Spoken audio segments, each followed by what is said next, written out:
Alright, I should be up and running. I decided to come up and do a live review just for shits and giggles. I'm just going to wait for you guys to start saying that you're here. Hopefully I'm up. Let me check the YouTube page. Looks like last night's comments are still on here. Oh, there's me. Shit. Everybody here? Say something in the comments. Hey, alright, we're good. We're good. Let me check the page. Alright, we're up and running. What's up, everybody? Like I said, for those of you that tuned in right at the very beginning of this, I am off tonight, and I had nothing else to do, and I figured why not just come up and do another live review, just for shits and giggles. This isn't taking the place of my next episode. I'll be up here, hopefully late tomorrow night, as promised, but figured I'd come up and chat a little bit more with you. New IC champion, what do you guys think?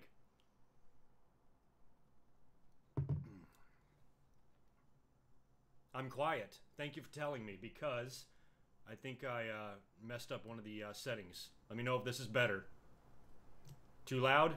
Or is that good? I'll wait for you guys to tell me. I think the audio's probably okay, but I did notice that I lowered it by accident a little while ago. Yep, gotcha. Thanks, Wiza. I cranked it up a little bit. Hopefully that's enough. Like 70%, whatever the hell that is. Hi, Pappy. What's up, everybody? Hello, hello, hello. Lots of hellos. No, you don't want to sit on this bald head. You don't want that. My head looks like a half-sucked milk dud. Alright, good. Looks like everybody's here. A good amount of people are here. So, let's chat about Raw. Big news, start at the top. Roman Reigns won the Intercontinental title. I'm pretty surprised at that. It kind of came out of the blue, came out of nowhere. I'm really fine with it, because anytime a guy like that, you know, a top star in the company can hold an underneath belt, I just think it helps the belt. Anytime John Cena or AJ Styles, guys like that held the US belt, I thought it did wonders for it. And Roman holding the IC belt, I have no problem with at all. I did tweet out earlier when they first announced the match, I'm like, if they are going to go with Brock and Roman at WrestleMania, do you think they do the Hogan Warrior thing and have Roman be Intercontinental Champion going into the main event? Just something to think about. Somebody is saying no video. Just one person is. I think we're good. Let me check my own channel. As long as I can see us on the internet, I'm sure it's okay. Sorry to keep interrupting for these status checks. But anyway, yeah, we should be good to go. If anybody else can't see me, just let me know. But having Roman Reigns win the IC title now you just have to wonder what their plans are for him going into Royal Rumble, going into WrestleMania, if he is still going to face Brock, and what he's going to be doing, if he's going to hold this belt all the way until then, if the Shield is going to remain together all this time, is Dean Ambrose going to finally turn? Are they going to break up the Shield and screw Roman out of the Intercontinental title? I don't know. I don't know how long Roman's reign is going to last, no pun intended, or what their plans are for him holding the belt, but, you know, I have no problem with him winning it. So far, it doesn't look like too many people are pissed that he won. Roman Reigns is God. That's odd to see in my fan base. Yeah, actually, you know what? I did put up a Twitter poll right before I went live, just to see how many of you voted on that, just to see everybody's take on the show. So far, it is, where the hell is it? 46% liked it, 16% didn't, 39% kind of did. So, yeah, I guess the results are so not many votes in that at all yet, less than 100. So, yeah, the big news with Roman Reigns winning the title and the big return, which I'll talk about in a minute. We saw Paige come back to Raw tonight.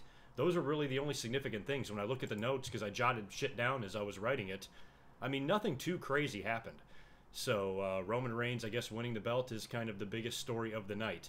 But as far as him winning it, you know, like I said, I'm sure people are going to be a little bit upset because The Miz is, like, super over right now. I even misunderstood earlier on in the show a chant. I thought the fans were chanting, "This is awesome," when the Shield was having the stare down with the Miz-tourage, but they were actually chanting, "Miz is awesome."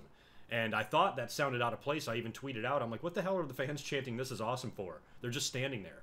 And a bunch of you corrected me. So, The Miz is getting over. I'm on Team Miz. I think he looks great in that role, and he does a great job, and I want more things for The Miz. So there's a part of me that's very sad that he dropped the Intercontinental title, but there's another part of me that kind of likes it when huge stars hold those type of belts. That poor IC belt, all the hell it's been through over the years, and how its value has been so ridiculously diminished in the past, I don't know, 15, 20 years maybe, ever since like late 90s when they started hot potatoing the hell out of it. I think any big name holding that belt is a positive in today's day and age. No, I'm not surprised they brought Paige back. They have to. You know, she's there. She's under contract. Clearly, by the pop she got tonight, she's over. It's just a matter of if WWE has some problems with her still. I don't know how management feels about her. Maybe they're going to make her eat some shit for a while. She did behave like kind of an idiot for that year that she was off. And all of the drama with Del Rio. They're bringing her back in. She can totally redeem herself, and hopefully she can bounce back from all of that nonsense. But she might have to come in and job a little bit. So my only concern is WWE, just because they're WWE, are going to, you know, kind of ruin the return of Paige. And before fans can even really get excited about it, they're going to have her losing left and right on Raw. And then next thing you know, it's not even a big deal to see Paige out on TV. So that's one thing I'm slightly concerned about.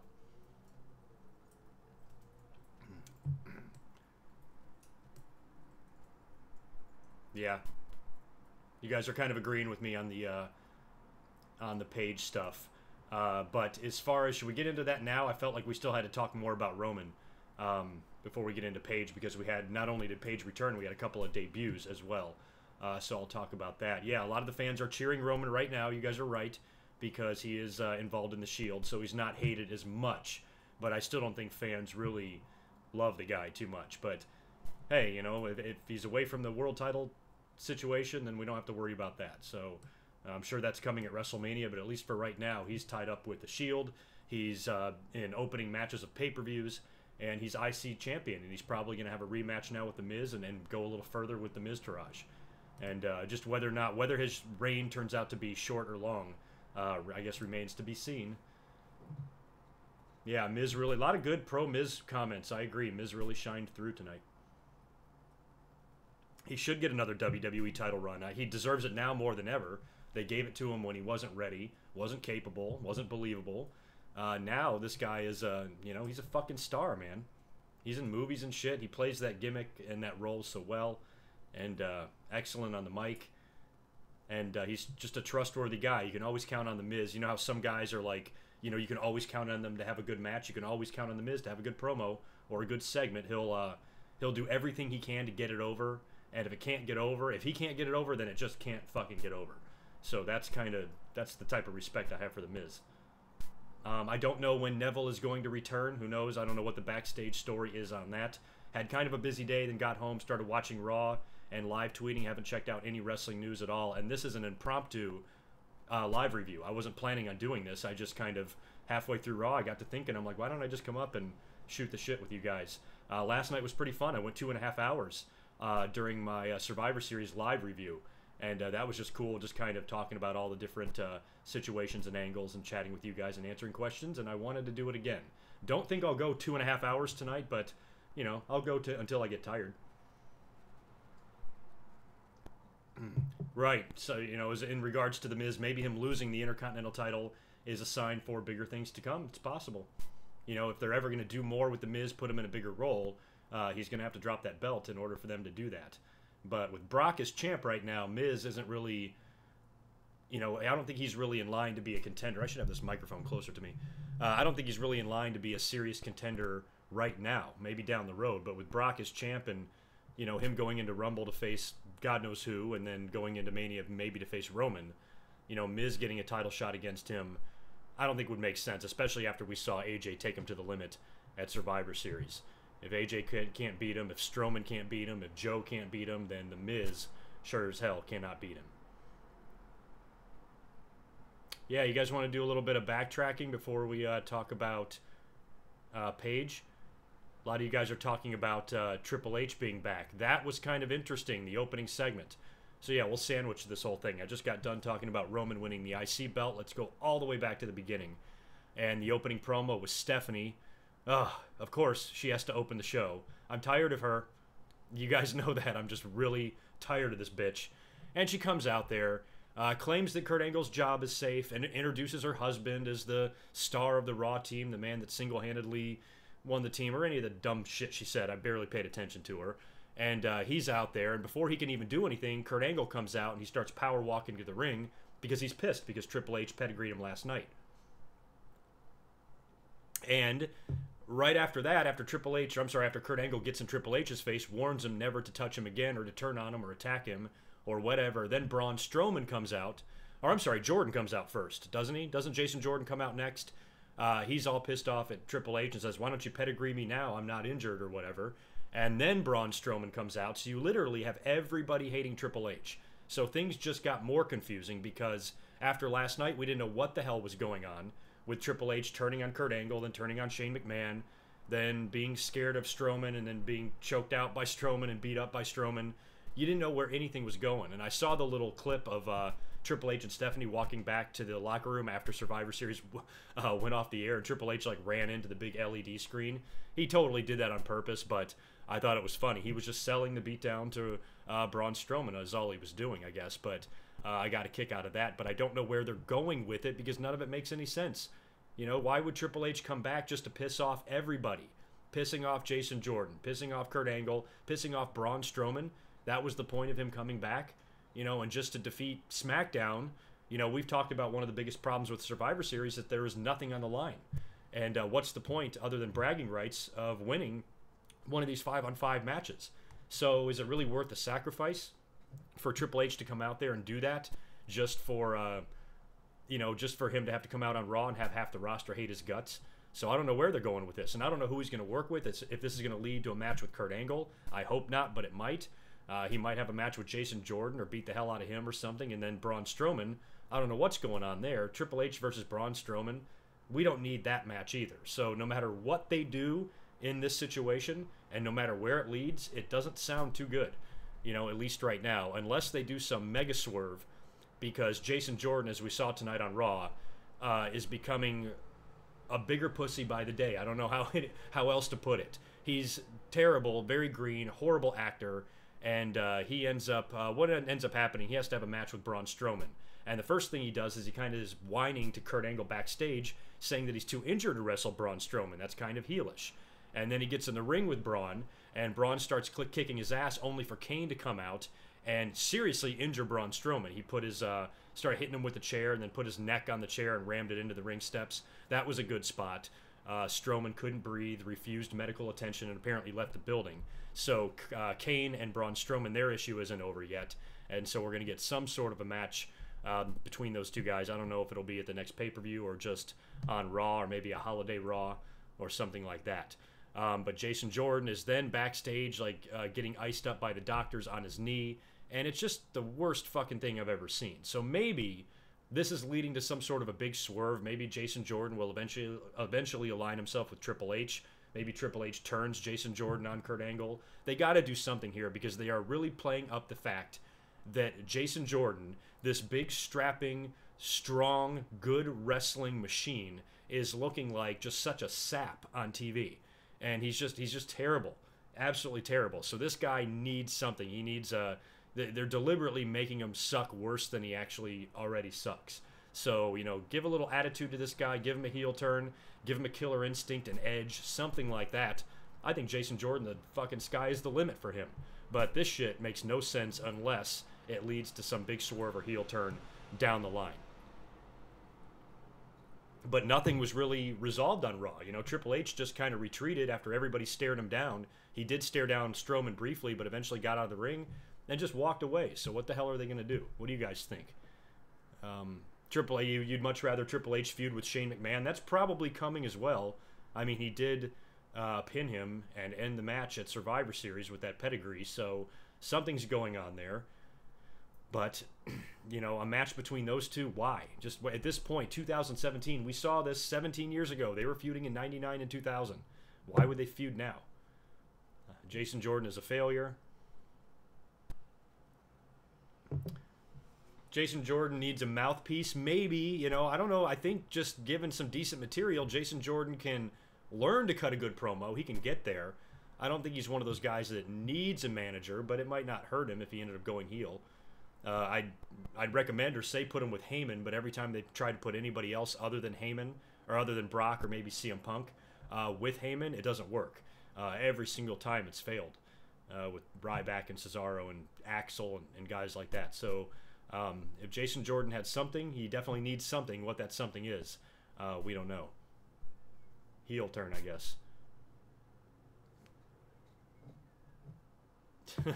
Jason Jordan is the worst actor. Yes, he is. I don't know if he's going to be headed to future endeavored. A guy like Jason Jordan, I think, unless he wants out and he requests his release, WWE will keep him around forever. He's too good. You know, this kid would have to have some sort of an attitude problem attached to him or whatever. He's a guy that even though WWE might not ever do anything with, they'll keep him under contract. There's certain people like that. So it might suck for Jason Jordan that he'll never, you know, become world champion or anything. But as far as him having a job, you know, provided that he's not, doesn't have disciplinary issues or drug problems or anything that would get you released, and he's got a good attitude, they'll probably keep him around forever. So I just wish they'd find something to do with what, you know, on the surface is a really good package there. You know, Jason Jordan has potential, but, you know, he's just coming off so lame. God, go to acting school. Give this kid some acting classes. Give him something. Christ.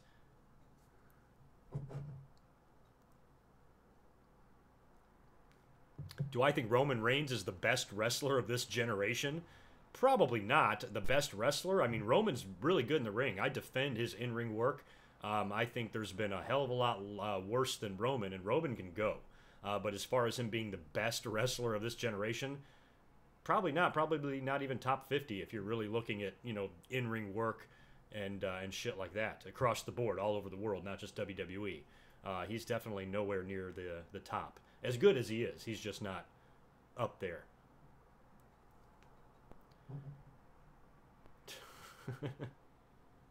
Yeah, some more. Oh, before I talk about Paige, I want to wish the very best for Kamala. As far as I know, unless I have missed some wrestling news, Kamala has not passed away, but he's in rough shape. He's not in very good shape at all. There was some reports of him being on life support. Things started looking better, but I don't know if they've taken a turn for the worse or what the situation is there. But Kamala appears to be in grave shape, so keep him in your thoughts.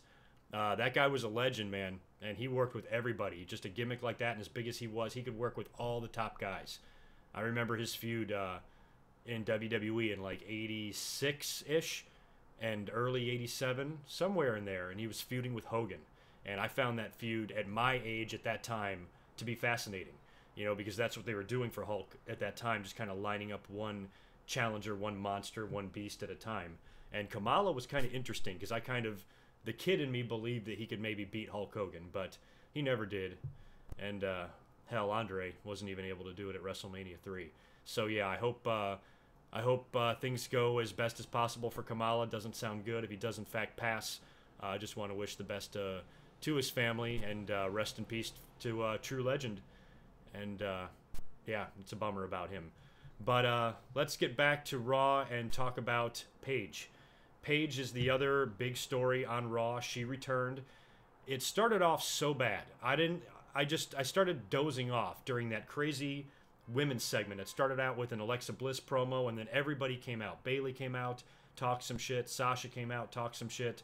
Somebody else came out too. Who am I missing? Who else came out? Let me look at my notes. I don't even remember. This is how bad it was. Oh, Mickie James. She came out first, actually. So they all have to say something. It's fucking retarded.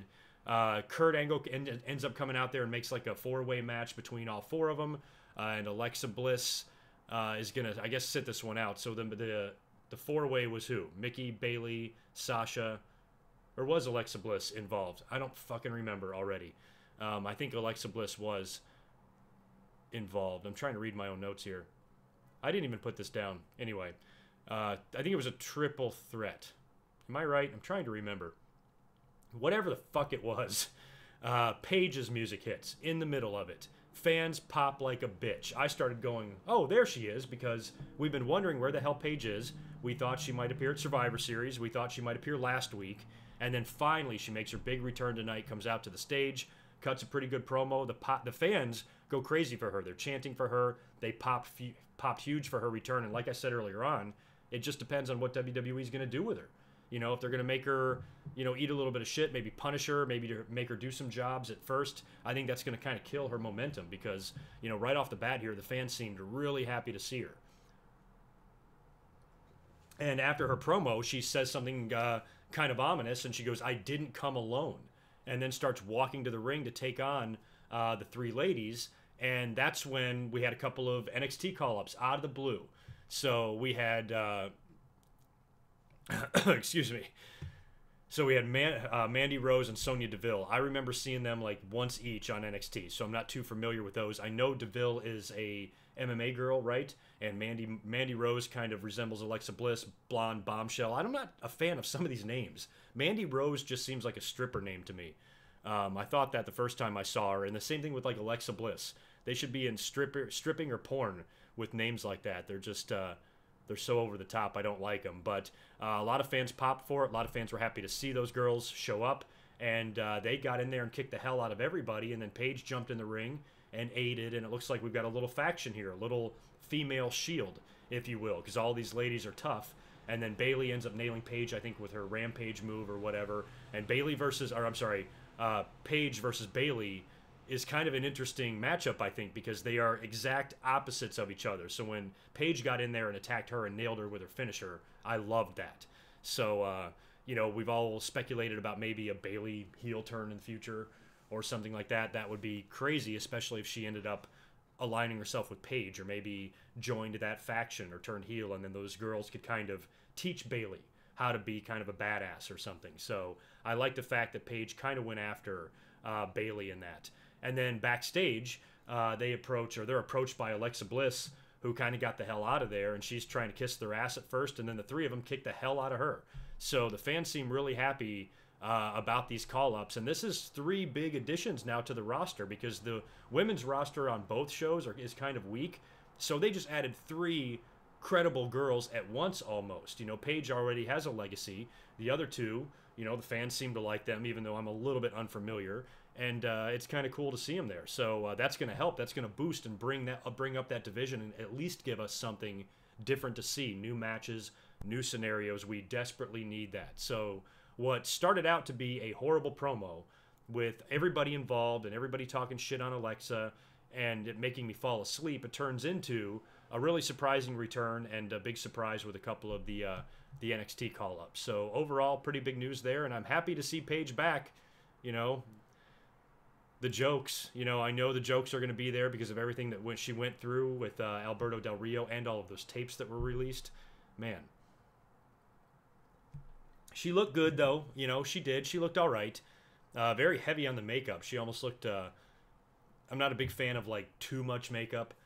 I don't really mind, like, pale skin. That doesn't bother me too much. But when you have fucking clown-sized red lipstick, I don't know. I don't find that as attractive. But she still looked good, looked in good shape, didn't seem to be nervous at all on the mic, picked up right where she left off.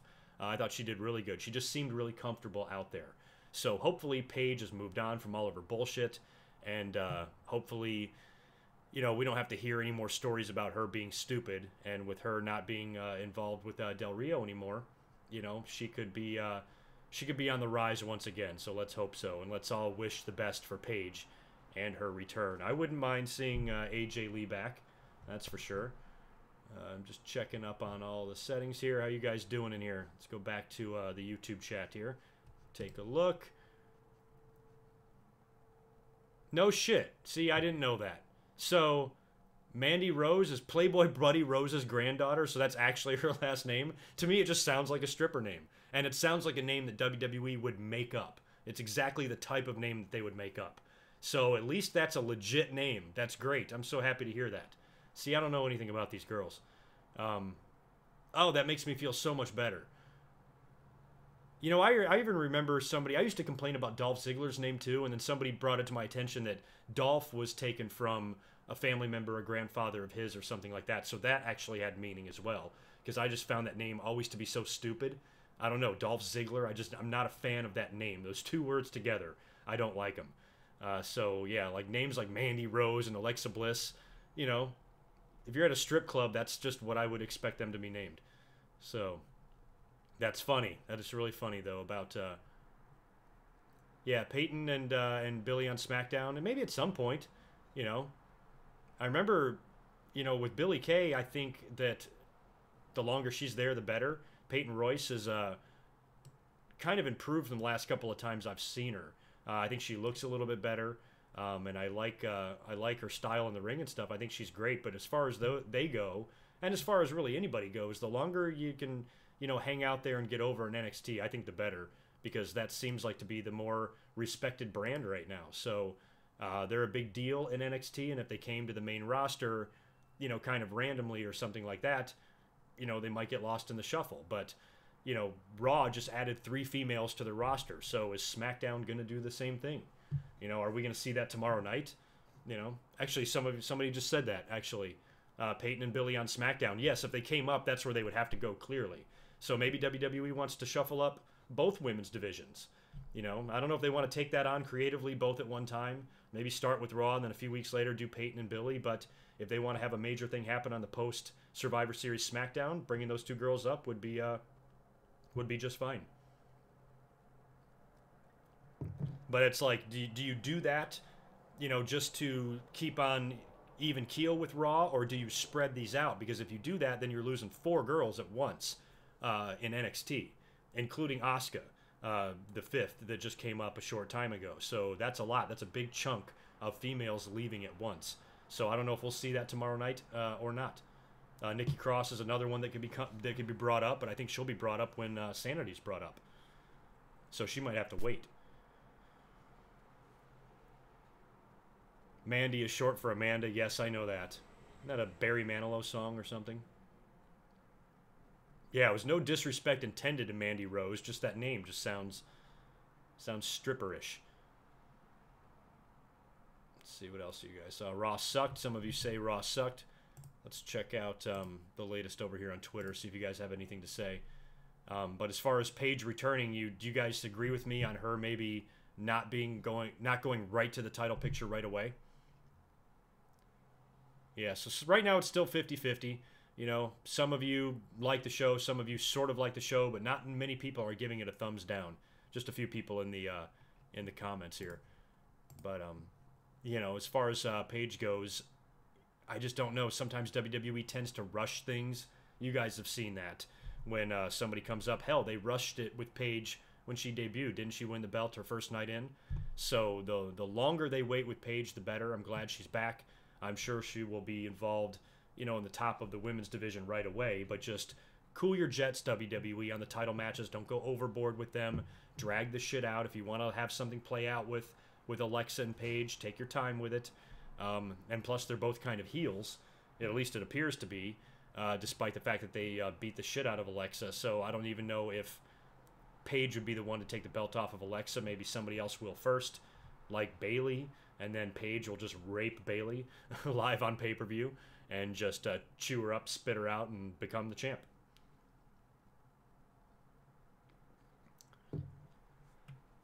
Barry, how you doing? You would hate it if Paige ever got another title? I wonder why. I'm not a huge Paige fan. I've given Paige a lot of shit, but she's one of the better workers that they've had, especially in recent years. So if she eventually got to the title, when she got there and the fans kind of had her back and her respect at the same time, then I'd be totally for it. Check everything. How's everybody else doing? What else are we going to talk about on Raw? Let's go back to that now. Sorry, I'm trying to find my notes. So I'm all over the place. So we've talked about Roman Reigns winning the IC belt. I talked about the very goofy and confusing, my cat's meowing again, the very goofy and confusing opening segment with Triple H and Stephanie and Jason Jordan, Kurt Angle, and Braun Strowman. Talked about Braun Strowman being injured to Kane with the chair spot on the stairs. That's probably going to lead to a match. We're getting close to the blow-off here. My big idea, weeks ago when Kane first returned, is that I thought it would be cool for Kane to have a retirement program with Braun Strowman. But I don't think that's going to happen now. It doesn't feel like it. And Kane needs to retire, and he needs to wrap things up. And I think Strowman would be the perfect guy to send Kane on his way. He'd be the perfect guy. Roman, retired Taker. Strowman can retire Kane. It would do wonders for Strowman. Give him a nice feather in his cap after his little speed bump, his hiccup, and his loss to Brock Lesnar.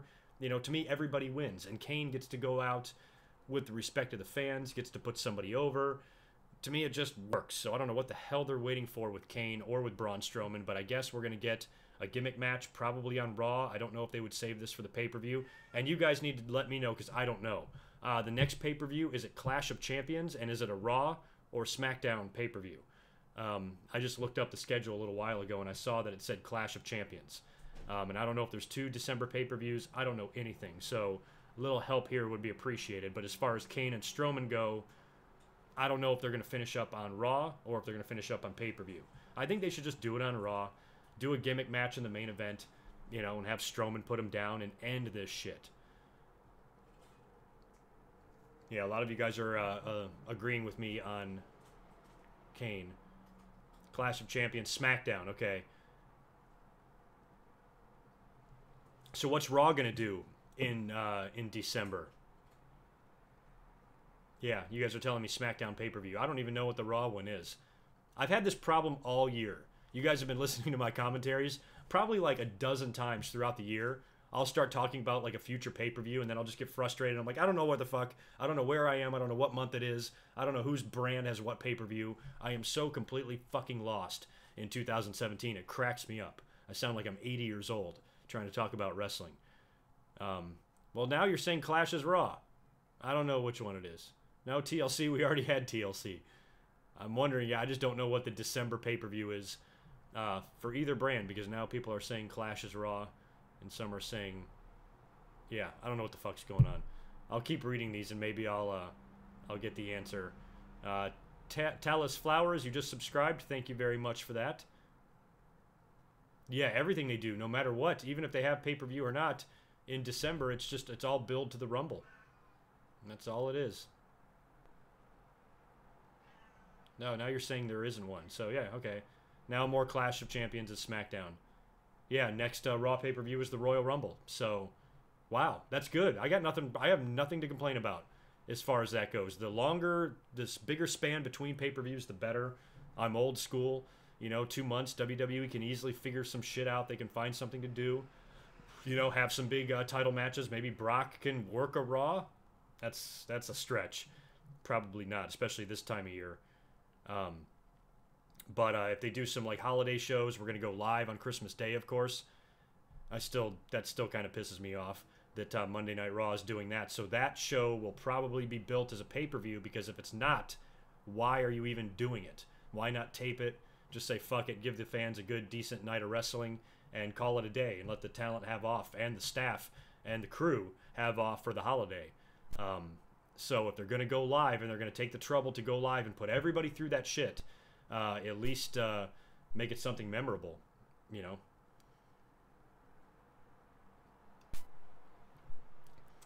You have been subbed ever since you watched the Extreme Rules 2016 episode. I don't even remember that, but that was last year. Thanks a lot, Noah Jasic. And thank you to anyone who's recently subscribed. Yeah, some of you saw my cat. Where is he? He's around here meowing again. This time I did not leave the door or the window open, so hopefully I will not have to go open that door and they won't get trapped in there this time. Now we got some people saying vengeance. Yeah. Yeah, I don't know. I don't know what's going on there. So yeah, but as it relates to Strowman and Kane, whatever they're doing, they just need to wrap up business. The first match we got on Raw was Finn Balor and Samoa Joe. Not much to talk about there. Good, decent one-on-one match. Joe choked him out. Finn passed out, and Joe got the victory pretty much clean there with the Coquina Clutch. So I don't know what that means for Balor. There was some rumors and some rumblings that he might be next in line to face Brock at the Royal Rumble, which I think would be a really fun match. But I don't know at this point if that's the direction they're going in, if he's losing to Joe clean on Raw randomly in an unannounced match that opens the show.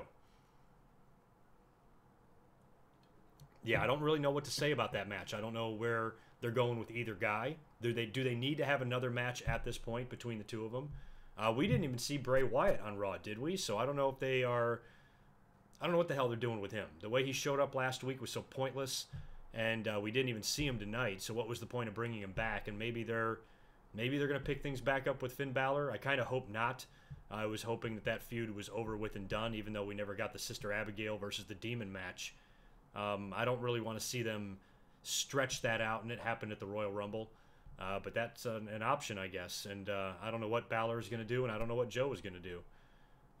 Asuka beat the shit out of Dana Brooke. I got a kick out of that match. Asuka's awesome. Completely destroyed poor Dana. Dana cut a horrible backstage promo that they showed as she was making her entrance. Just cringy as fuck. You know, when I mentioned Roman Reigns winning the Intercontinental title, that was all set up on that Miz TV segment. Roman Reigns was supposed to be his guest. The entire Shield came out. They jawed a little bit with the Miztourage, and Miz ended up retreating while the Shield beat the hell out of Bo Dallas and Curtis Axel.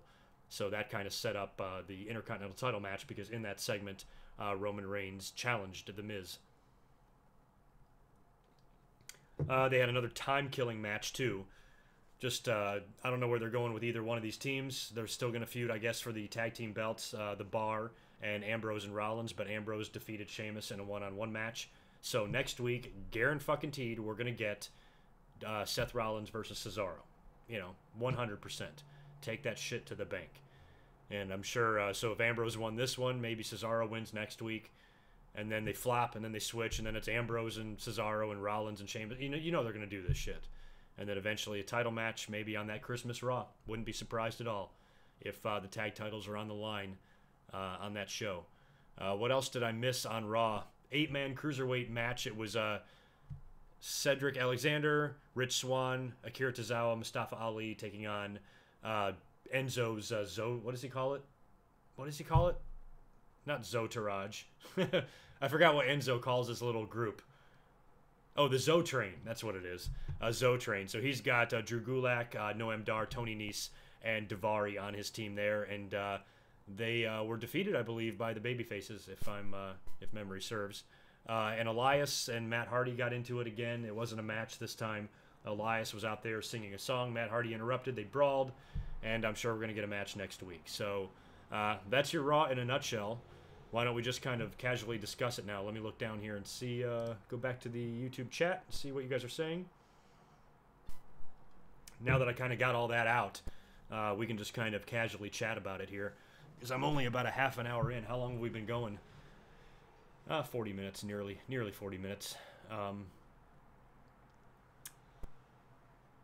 Delete. Yeah, you guys are... Some of you are saying Paige is going to dominate. Some of you are saying Paige is going to be a jobber.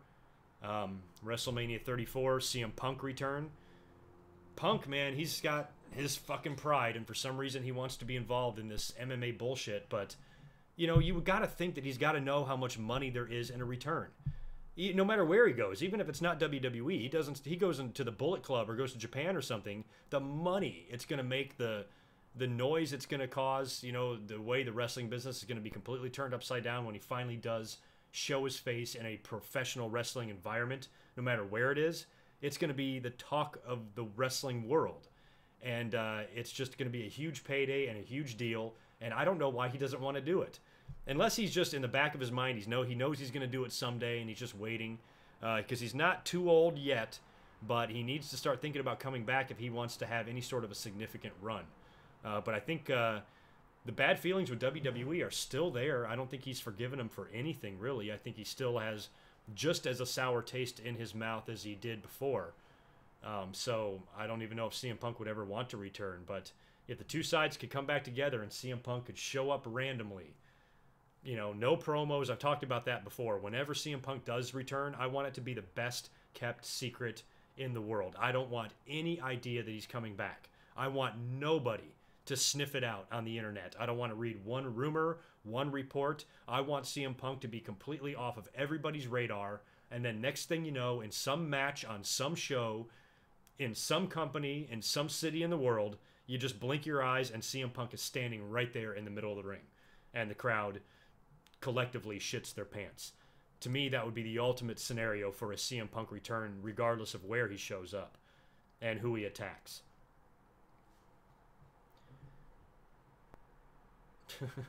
Can I imagine the promos if Paige joined the New Day? Oh yeah, I can definitely imagine the promos. If she joined the New Day, they should bring Brad Maddox back to, like, film them. You know how X-Pac used to film the NWO? And of course, we saw what Brad Maddox was up to in one of those videos, so I think that would be funny. But WWE, they're not that funny.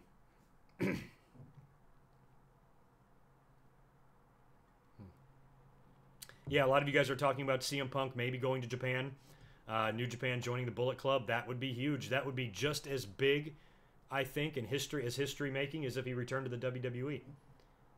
And if he went there first and really, you know, not that he needs to be built up anymore. There's a lot of money in a CM Punk return. But if he wants to squeeze as much money out of WWE as he can, if he ever just desires to go back there and he smooths things over with Triple H and everybody else that he has issues with, and there's still that lawsuit with the doctor and stuff, so, you know, he's nowhere near and going back to the WWE. But if he went to Japan first, did Bullet Club shit, you know, became huge, you know, even bigger than what he was, and showed that his return to wrestling, he's just as big of a star, if not more so. There's a loud military plane going over me right now. But if he did all of that, that would just, you know, that would increase, you know, his revenue that much more whenever he did go to WWE and sign a contract with him, in my opinion. We still never got an answer as to why Brad Maddox was filming. I don't know. I don't know either. They're into some kinky shit. And that's the problem. The videotapes didn't even bother me with Paige. I was much more offended by how stupid she was with Alberto Del Rio. Whatever she wants to do behind closed doors and however freaky she wants to get, it's her life. It's her decision. It's completely with consent. And her and Brad Maddox and Xavier can do whatever the hell they want. And I feel bad for all of them that the tapes got released. But just can't believe that shit happened. What a scandal. Let's check the YouTube channel and just see how many people we've got here in the chat or we've got watching this. Oh, we've got more than I started with. 180? Not bad. Not bad. So cool. Thanks for stopping by. Like I said, this was not announced. I had no plans on doing this until about halfway through Raw. I tweeted, should I go live tonight just for shits? And for those of you who are just joining us, excuse me, for those of you who are just coming into the video now, I just want to say that this is not taking the place of my episode this week. I'm going to try to come up here late tomorrow night or Wednesday night at the latest during my regular time to review Raw and SmackDown. So I'll elaborate a little bit more on Raw, and I'll talk about whatever we see on SmackDown tomorrow night. And it will be my normal episode, which I think I will be on episode 469 on Wednesday. So keep a lookout for that. Commentary schedule will be back to normal. But since I was off tonight and I had nothing to do after Raw, I figured I'd come up and chat with you guys again. Last night was fun, so I figured I'd come back and we'd talk a little bit more. And it would be nice if I could do this, you know, multiple live chats during the Big Four pay-per-views especially. But generally, it's just going to be based on whatever my schedule is. Paul James, 776. You've been a subscriber since 2010. I appreciate your support. So you, more than anybody, know how far this channel has come and how far I've come. And all the different things that I've been through, and this channel has evolved over the years. We've come a long way. I would definitely not have thought in 2010 that I would one day be sitting here talking to thousands of you in a live stream. It's pretty cool. Duval59, Greg, why did you start using your real name instead of GoodMicWork? Because I just wanted, I don't mind being called GoodMicWork, but I do know that after all these years, you guys should know me as a human being, because I am one. So, you know, I felt silly, you know, sometimes people calling me GoodMicWork, and you can still call me GoodMicWork. You know, I think about somebody like Salamonster. You know, he's known as Salamonster, but he also has a real name. And I just thought that it would be silly to just call me GoodMicWork. That's just what I named my channel all those years ago, randomly. They made me put in a username. I tried to think of a random word that would be associated with wrestling, but also wouldn't. And a lot of fans talk about wrestlers having good mic work, and I thought to myself, there you go, good mic work. Let's just call it that. So after that, you can't really undo it, and once you start getting a bunch of subscribers, you know, you don't want to start a new channel. So I was kind of stuck with the name. I made the best of it, but over time, I kind of renamed my channel GoodMicWork Commentaries, and that's what I wanted my, you know, my episodes to be called, or my channel or my brand, so to speak, and my website, GoodMicWorkCommentaries.com. But the person behind the microphone has a name. It's a real person, and that name is Greg. So I just felt like after all these years, I know a lot of your names, and I felt like you should know mine. Who do I think will return at the Royal Rumble? I don't know. Could be anybody. we'll get some sort of a special appearance and some sort of return and a surprise or two in the Rumble, but I don't know. I don't know who it would be at this point. I mean, you guys can throw out some names, but I don't know. Maybe a couple of NXT call-ups, or maybe a one-night-only call-up. They put somebody in the, was it Killian Dane? Who was in the Rumble last year from NXT? Didn't they run maybe like a Battle Royal, a tournament or something like that on NXT? The winner gets a spot in the Rumble. I'm sure they'll do something like that. Right now, the real BK, right now the most anticipated non-WWE match is still Jericho versus Omega in January. Imagine something like Punk and Tanahashi, Punk and Haito, or even Punk and Okada. That would all be awesome. Jericho and Omega, that's just fun. Athletically, Jericho's in his late 40s, but just the epicness of that confrontation, these two big characters, that match is just going to be a lot of fun. You're not going to see the same spots, as you've seen in some other Omega matches, I don't think, because Jericho can't work toe-to-toe with him, but I think the match is going to be fun, and it's going to be memorable as hell. I'll definitely review it. Hunter Davis, do a face cam for every review. No, I'm not going to do that. It's different coming up here live, because I don't really script it. I just kind of talk.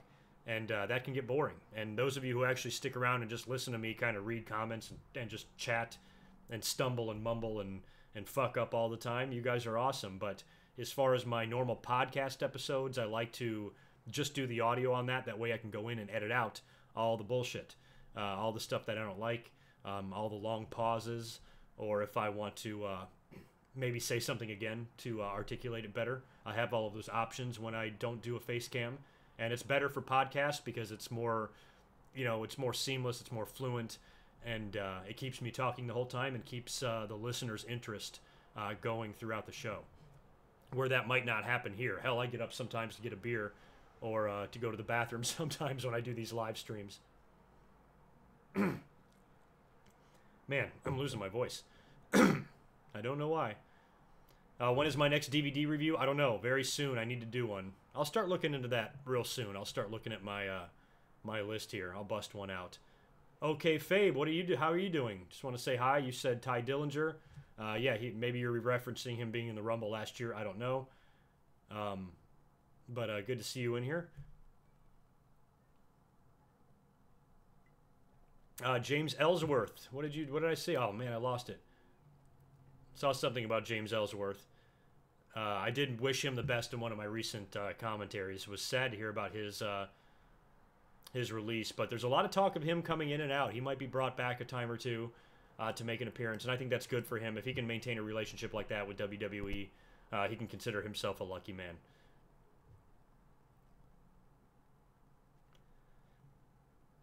Kurt Angle should get a title match. A lot of people are saying that Kurt Angle is a shell of himself. His reviews were not good since coming back to the ring. Not too many people said great things about him on at TLC or Survivor Series, for that matter. Pardon me while I look at everything. Try to get in frame here. There we go. Try to get a little more centered for you guys. But Kurt Angle getting a title match at this point, can he run with it? I mentioned that last night, I'm pretty sure, when I talked about, I think maybe somebody asked it in the comments, that if Kurt Angle, he became Universal Champion, that would help the belt's lineage. I've mentioned this before. It's only a couple of years old. That's why I was okay with Goldberg winning it, with Brock winning it, because, it helps just the lineage. When you look at the history, the names that held that belt, you got to have as many big names as possible. So having Kurt Angle become Universal Champion, might be kind of fun and might help, just the importance and significance of the title, especially if they plan on having the title with them for, the foreseeable future or until forever. So... yeah, Kurt seems kind of stiff. I mean, you got to remember Kurt is banged up. He's really shouldn't be wrestling anymore, but I think he's just healthy enough to have a couple of matches. So WWE probably just wants to squeeze a couple of matches out of him if they can, even if they're bad.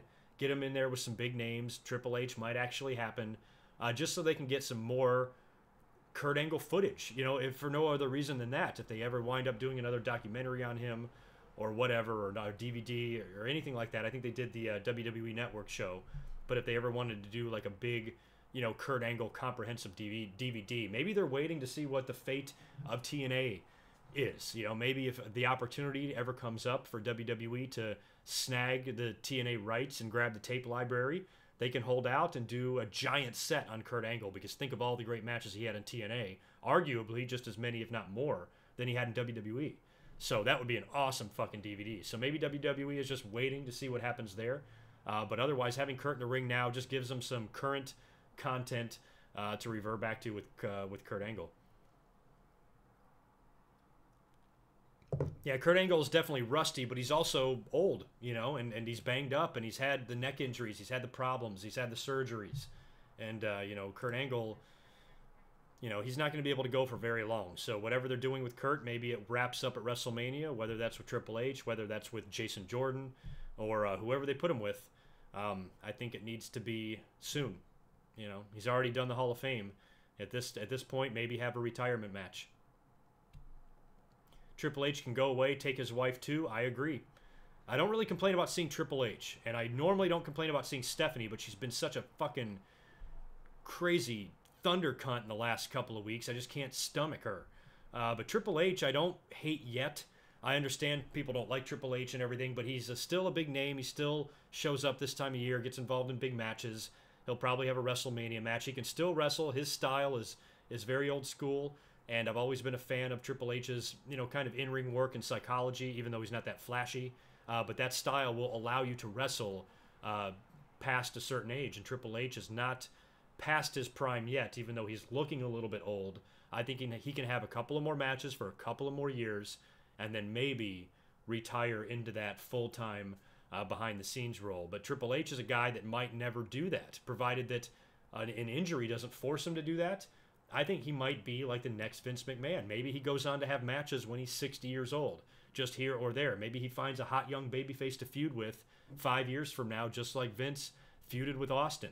And maybe Triple H, because the fact that he is a wrestler. I mean, if Vince has taken table bumps off the top of cages at age 58, you know, Triple H can definitely wrestle past 60. And I'm sure he wouldn't be any worse in the ring than Ric Flair was at that age. So Triple H, I just feel like, is a guy that, even though he might be mostly retired, and we might even go a couple of years at a time without seeing him wrestle, you know, if he's going to be in that character, and when Vince passes away, if he's going to inherit that role, and he's going to be on TV a lot, you know, in that authority capacity, eventually that's going to have to lead to a conflict with somebody years from now, and probably a match. So as far as Triple H going away or ever officially retiring, barring injury, I don't think that's going to happen. He can be 99% retired, but coming back for one match every couple of years, or wrestle very sporadically like Vince used to, that's what they need.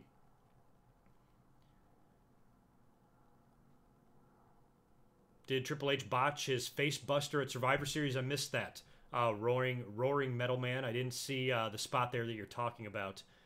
Near the end of that match, I was actually getting ready for my live show. Just putting some notes together and getting my screen ready and everything. So I was kind of only eyeballing that match, to be honest. I only started really paying attention at the end when I didn't know what the hell they were doing. Enzo looks like he smells like shit. Yeah, he might. He probably does.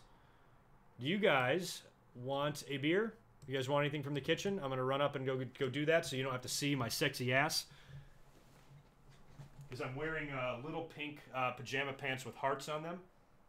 And I don't want to subject you guys to that. Because it's gross. But if I'm going to keep talking about wrestling, I need another frosty beverage. All right, I have returned. What was I just talking about? There, I'm back.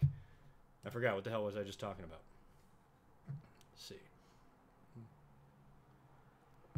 The Paw in the comments. Yes, I mentioned that about The Miz a little while ago. Do I think he has one more world title run in him, or should they give him another world title run? For sure. And I cited the reason that he's more, he's more deserving now than he ever was before.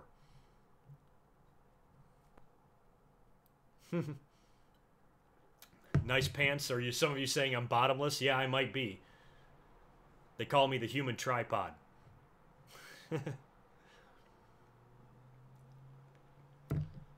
I have been known in the past to wear like my wife's around the house pants. I look hot in them, let me tell you.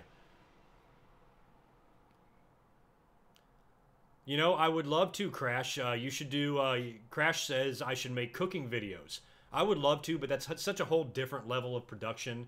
And you know, I didn't go into any sort of film school. I know I could figure it out. I could easily film myself cooking or film what I need to. But as far as putting it together and editing it properly and making it look right, I'm afraid that would look too amateur. And plus, all I'm using, I have a webcam and I have an iPhone 7S or X or whatever the fuck it is. So that's really the only video camera I have. I'd probably have to buy something really good quality if I was going to do anything like that. And if I did do something really fun and branched out and did a cooking video, I would want it to look okay.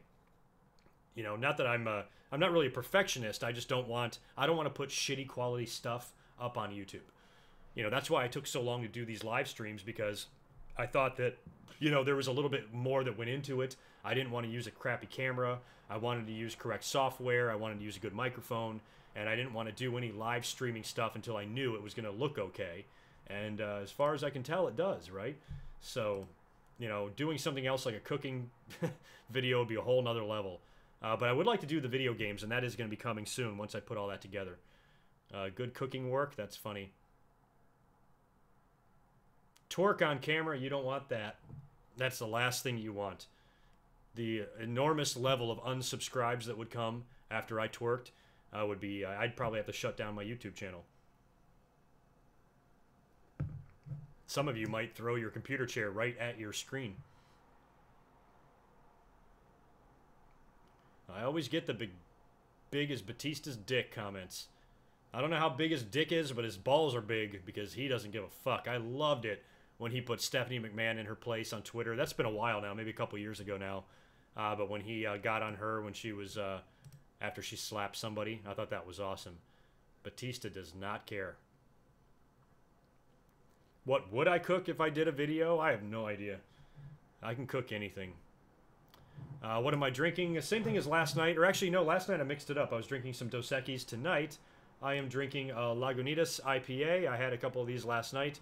Just a little, you know, California brewing company. They're pretty cheap in the grocery store. 12-pack will run you $12 maybe. Or I'm sorry, a 6-pack will run you $12. So I usually drink IPAs, and if I'm sipping beer all day, I usually go lighter and drink a Pilsner, Coronas, and Stellas and shit like that.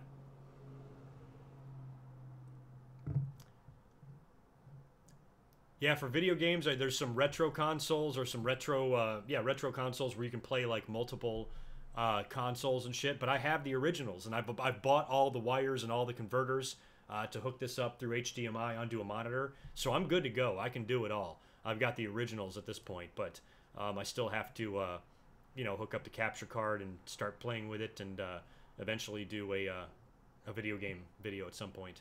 They're coming, don't worry. And for those of you asking, I know I say this every time, but people still ask me, so for those of you who have heard it time and time again, I apologize.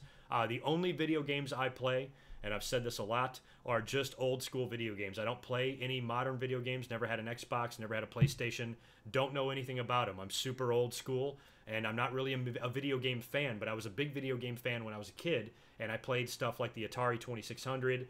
I had a Nintendo, played all the Mario Brothers and the Contras and the Double Dragons and games like that, loved them. And then I had a Super Nintendo and a Sega Genesis, and then I stopped. That was it. No Nintendo 64, no GameCube, no nothing. So everybody's like, oh, did you ever play this or that? I'm like, no, I stopped in '93 with Super Nintendo and Sega. That's it. Didn't go any further. So that was my cutoff. But I have all 4 of those consoles. I have a handful of games for each one of them, and I play them, and they're fun. So I thought it would be fun to maybe put up a video just for something different. Am I going to go to Survivor Series next year? I'm going to have to. At this point, especially if I'm still doing commentaries, which I expect to be, I would love to go and maybe do something in LA if some of you are making the trip. Maybe meet up with some of you guys. And also, same goes for WrestleMania. So for those of you who are going to WrestleMania, let me know. I don't know what I'm going to be doing yet. I would like to meet up with some other YouTubers. I might even contact somebody about maybe doing a joint meet and greet. You know, just a couple of guys or something meeting at a bar somewhere, because if I did one by myself, I don't know how big of a turnout I would get for WrestleMania. You know, it's not like I have hundreds of thousands of subscribers. So, you know, I think it would be awkward if I did like a meet and greet for the fans and it's me and 5 people. It would be fun because it would be intimate and we could just get a table for 6 and sit and drink beers all night and chat wrestling. But it would be weird if, you know, I don't think my turnout would be very big. So maybe I can kind of partner up with somebody and we can do something. Don't know yet. I need to start sending out some emails and talking to some guys and seeing if I can plan anything. But I will definitely go to the probably the WrestleCon convention. Won't have a table, but I'll probably be floating around that. I would like to experience that. I've never done it before. And also, I want to attend at least one live show. So if I can do Takeover and I can do Mania and I can do the Hall of Fame, I would really like to do all 3. But in addition to that, I would love to take in like something to wrestle with live show, because I'm sure Bruce and Conrad will be doing one of those. So if they're doing a live show during Mania weekend, I'd like to get in on that. Or not get in on it, but attend it and watch it. So I plan on kind of being really busy when I'm there. Not spending much time in the hotel room. You know, a lot of 5-hour energies and a lot of Red Bull and just trying to walk around and meet as many people as possible. And that's my plan right now. Hopefully that all comes together and goes off without a hitch. And I got to start looking into tickets and airline and airfare and hotels. I got to start doing that soon. Beginning of the year, I'm going to start making some serious plans to do that. I am getting text messages. Pardon me while I read this. This is actually a work text message, so I feel like I at least got to read it. Oh, okay. Nothing too major. So, anyway, where was I? WrestleMania, right? So yeah, WrestleMania this coming year, and then Survivor Series 2 is going to be in LA. That's only a 2-hour drive from where I am, and I would love to go and experience that too. That would be fun. Find a place in LA during Survivor Series weekend, have a few fans meet up. Maybe by then I'll have gained another couple thousand fans because I crawl at a snail's pace. But where am I? Where's my, speaking of subscribers, let me update you guys. I'm at 15,588. So I'm, you know, I'll be up to 16,000 subscribers pretty soon. That's a good number, but Jesus, it's taken me forever to get up to like 20,000. So maybe my next year Survivor Series, that can increase. I would like to get up at least to 25,000, for fuck's sake. So please tell your friends about me, because for some reason my subscribers climb very, very slowly. I don't know why. I feel like I update pretty consistently, but for some reason it still happens that way. I'm going over to Twitter to see if you guys have any questions. I guess I'm going to go over here. Oh yeah, there you are, Dustin Eaton. You're watching, are you watching still? You just tweeted me. I put that logo up last time, or a couple of commentaries ago. You sent it to me, and I thought that would be a really funny thing to put on the screen. And I shouted you out in that video. Thank you for the New Japan logo. So you are on Twitter now, and you must have seen that. So yeah, absolutely. Tried to shout you out once before.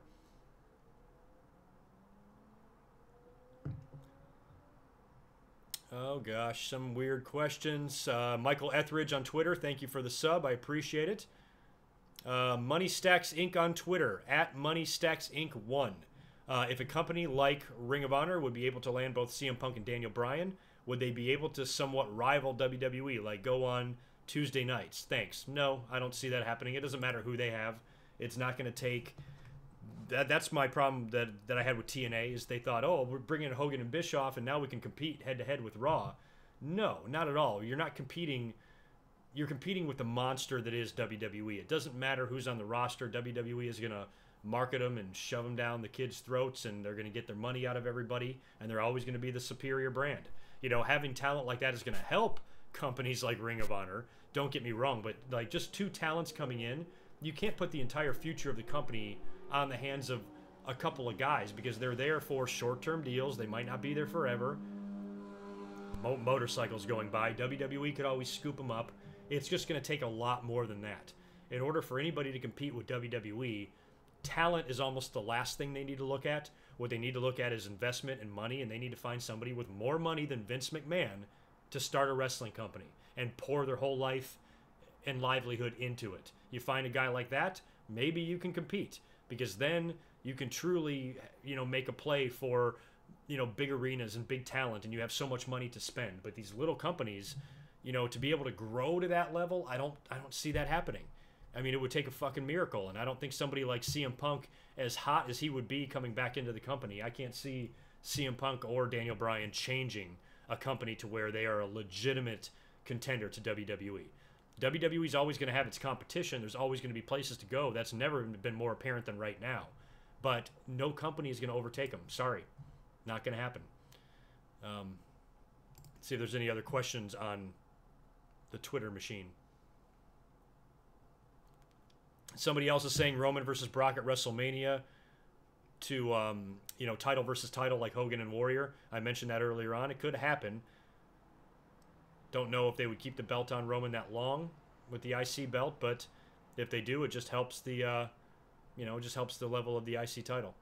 Sorry, I'm reading tweets at the same time. I had a couple of people telling me they were having video issues with the stream, but I guess we're fine. Oh, yeah, you're welcome, Dustin. Absolutely. Jacob the Zombie Fighter, my favorite Super Nintendo game. I suck. I really am very simple. I liked Super Mario World. That is essentially what would have been Super Mario 4, correct? Because they did the first 3 on NES, and then that when the Super NES came out, that was like the next game.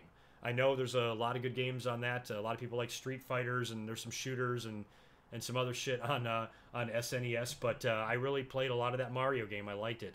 And I really liked it when they came out with All-Stars. I have that game as well. When they released all of the previous Mario games with the updated graphics, that was good. So just played a lot of that. I'm a very casual player.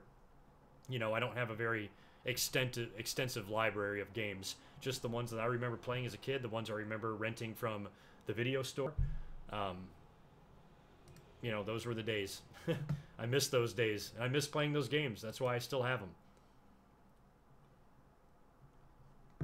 Let's go back to the YouTube chat, see what you guys are talking about. How long have we been going here? We've been going an hour and 6 minutes. All right. Maybe I'll go an hour and a half tonight. You know, I don't think I'm going to go too late. Some of you are saying Mandy Rose will be the first one to pin Asuka.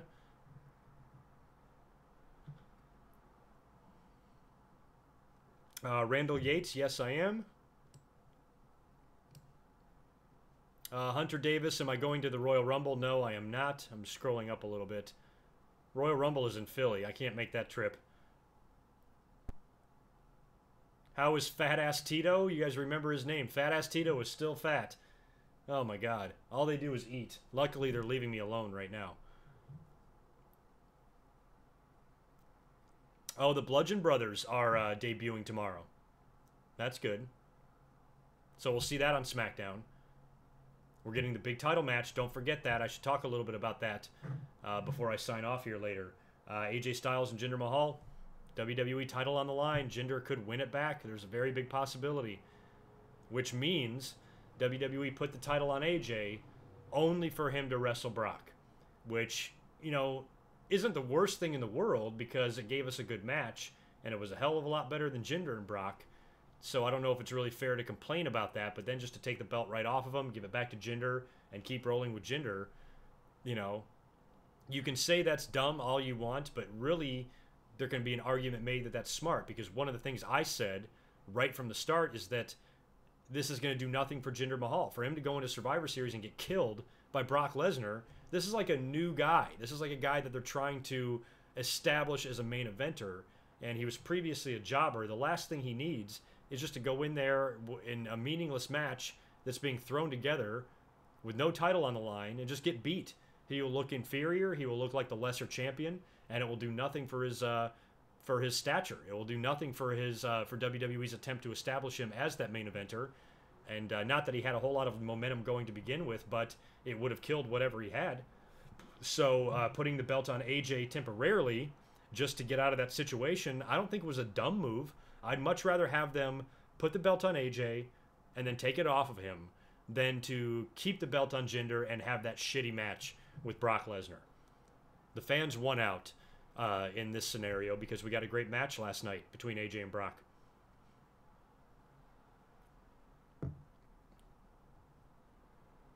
Yes, he is fat. WrestleMania 34 in Seattle. WrestleMania can go back there. You know, pardon me, I got to check this this text message because it's work, and I just got asked a question, so you guys can have a little insight into my life. Let me just text back that I got the message, and then I will read the email. They want me to read an email and then send them back some input, so I'm like, all right, I will. I'll get to it. But let me just tell them that I will read the email when I have time.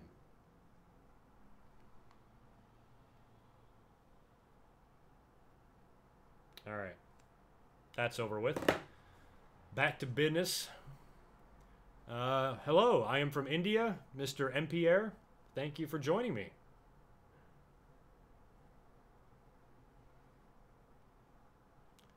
Who do I have making the college football playoff? I've not been paying much attention to college football right now.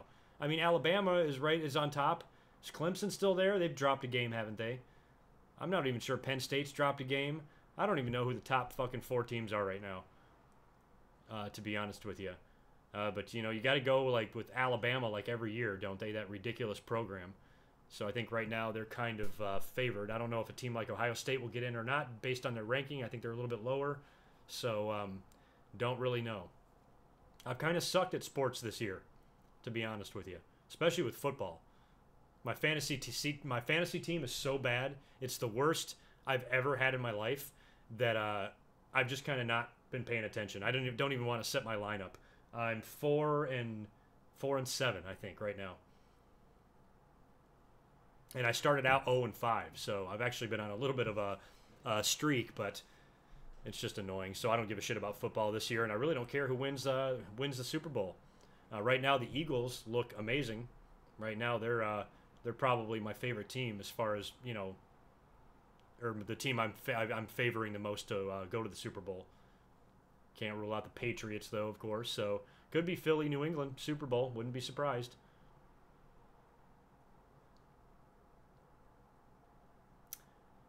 Alabama, Clemson, Miami, and Oklahoma are our top 4 right now. So, yeah, provided none of them lose, you know, then that's probably it. How many games we got left? We usually wrap up around Thanksgiving as those final games for the kids. So, you know, if that remains to be the top 4, then I guess that's who's going in. Yes, Mania 31 was in California. It was up in San Francisco area where the Niners play. Oh, yeah, the Saints, they're having a good year, too, surprisingly. Kind of out of nowhere. They're doing really well. I would like to see it for Drew Brees. I see Drew Brees a lot. There's another part of my life that I don't talk much about. Where I work here in California, I happen to work in a very ritzy neighborhood, and a lot of NFL quarterbacks all own homes within, like, blocks of where I work. Players like Carson Palmer, Drew Brees, Aaron Rodgers, Ryan Tannehill, I think, has a house there. Whole bunch of football players, and I see them all the time in the off season. And Drew Brees comes in, he gets to-go food all the time. He's a great guy, super nice, and kind of blends right in because he kind of just looks normal. He kind of keeps to himself, and you know, people don't bother him because we're used to seeing everybody. Right down the road, there's an actress named Bo Derek. I don't know if you guys remember her. Older actress now, still beautiful to this day. She was in the movie 10, which I think was like late 70s, early 80s, and then she was in maybe most recently in the 90s Tommy Boy with Chris Farley, David Spade, and Rob Lowe. She played the mom, or the fake mom, Rob Lowe's girlfriend. So I see her a lot. The Tool Time girl on Home Improvement, the one that came after Pamela Anderson, Debbie Dunning. I see her weekly, it seems like. So I work in this really crazy area of town where I just see a constant influx of celebrities and athletes, and it's fucking crazy. And I used to live in the same hometown as Michael Jordan. I saw Michael Jordan a bunch of times. I thought that was crazy. And now moving out here, just everybody that I see is ridiculous. What's her name? Carla from Cheers, Rhea Perlman. She was just recently in. Got a chance to meet her. So I just randomly stumble into these famous people, and it's pretty cool. It's a pretty cool part of the job.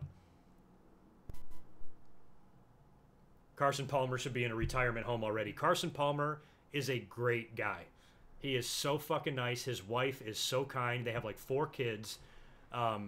and they're just the nicest, kindest family. You would never know that he's a football player until he stands up and you see how big he is. They're nice, they're humble, they're down to earth, they're friendly, and they're just good people. So I like Carson Palmer. I was glad he was kind of reborn in Arizona. I was hoping it would work out for him.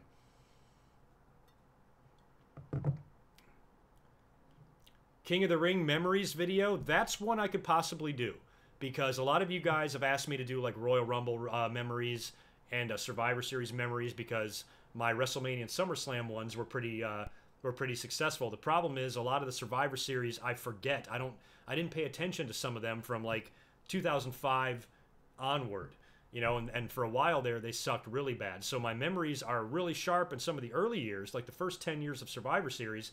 I can recite you each match on every card. After that, it starts getting fuzzy. So in order for me to have to go do a Survivor Series memories video, I'd have to go back and rewatch these pay-per-views, refresh my memory, you know, make some notes, and I don't know if I have the time to do that. The reason that WrestleMania worked out so well is because I remember every year. You know, even though later years tend to blend together for me, and I can't tell one year from the next, I do have the WrestleManias in check. I do have those organized in my brain. I know what the main events were, and I remember a lot of the shows. So that worked out really well. And then a SummerSlam was kind of the same way. I was better with those. So I'd have to rewatch a lot in order to do a memories video. But since the King of the Ring ended in like 2001 or 02, whatever year it was, there's only a handful of years there. And I loved the early ones when Brett won and Owen won. And even Mabel, I remember that King of the Ring well. And Steve Austin and Triple H and Shamrock and Billy Gunn and Edge and Angle. Or no, maybe it was Angle and Edge. I forgot. But I was getting close. I can kind of remember all those winners. So King of the Ring memories is definitely an option, a possibility. I agree, Michael. King Michael Gaming, we need Great American Bash again. I love that pay-per-view. Love that name. Very NWA-ish, very WCW-ish. Would love to see WWE bring that back. It needs to be. You know, that was like Dusty's, you know, idea. Yes, it is. Let me look. I'll just look at myself. Yeah, that is some bottles of wine behind me. I always have bottles of wine out on the counter. I acquire them. I have a little wine cabinet over here that's full, so sometimes I put some extra ones up there. And plus, I work in restaurants, and I'm given a lot of wine. Jesus. Another motorcycle. I work in restaurants, so I'm given a lot of wine, a lot. Stuff to try, stuff to take home, see if I want to put it on the list kind of thing. My dad is very into wine. He gives me a lot, so I always have wine laying around. Even though I'm a beer drinker, I got wine out the ass in this house. Thank you, the Paw. Happy Rusev Day. Happy Rusev Day to you, too, and everybody out there. To one and all.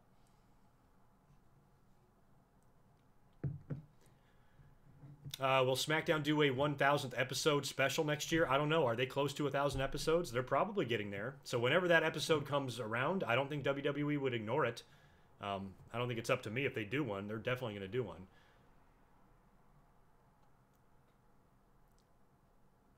Oh, that's a good idea, Barry.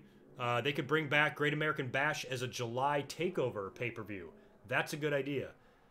I mean, Dusty was a big part of the NXT for a while there before he died.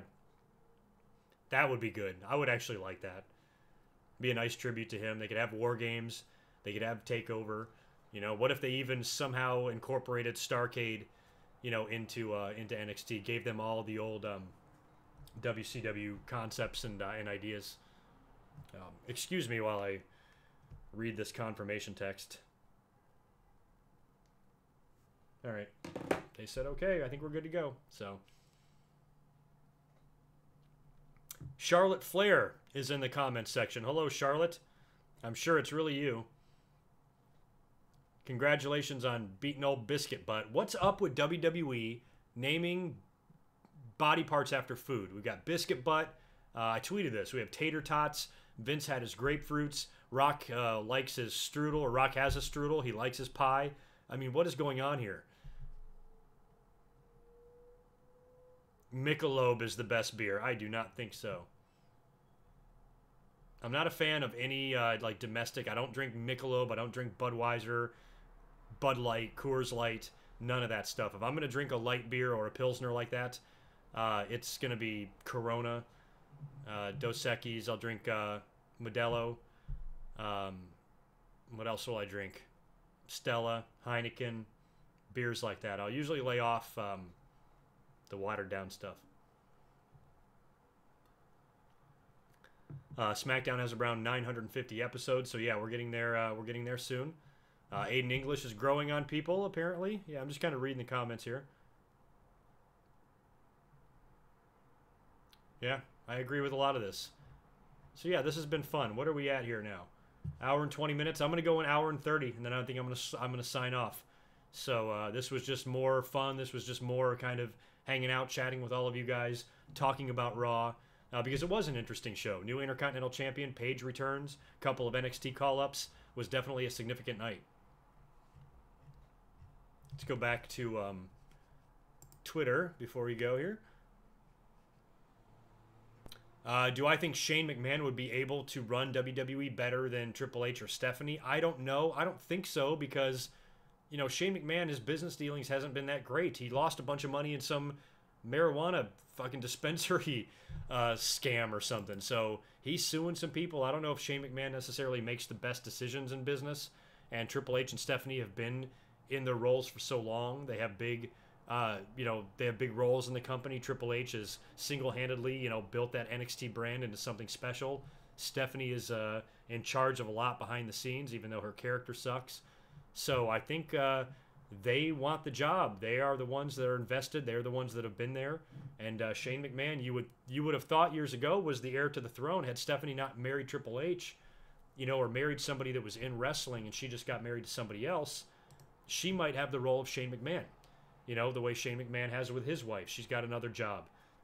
And she used to represent wrestlers back in the day. I know she represented Austin and traveled with a lot of guys and stuff on the road and did promotional work for them. So, you know, if Stephanie would have married somebody like that, she might have not been so closely tied to the business, and it could have been a reverse.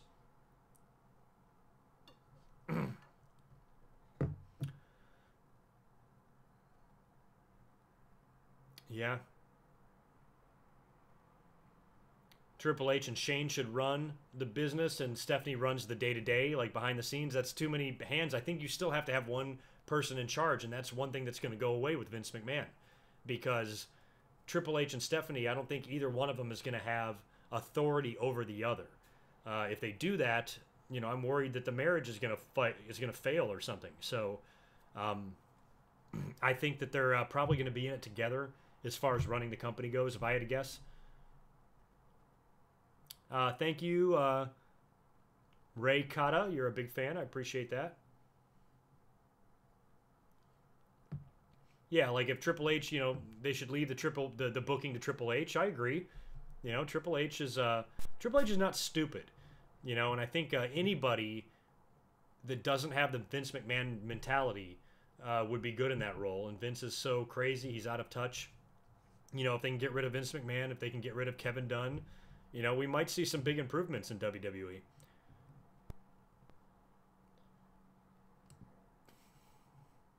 Why do we have shitty beers? Who do you mean we?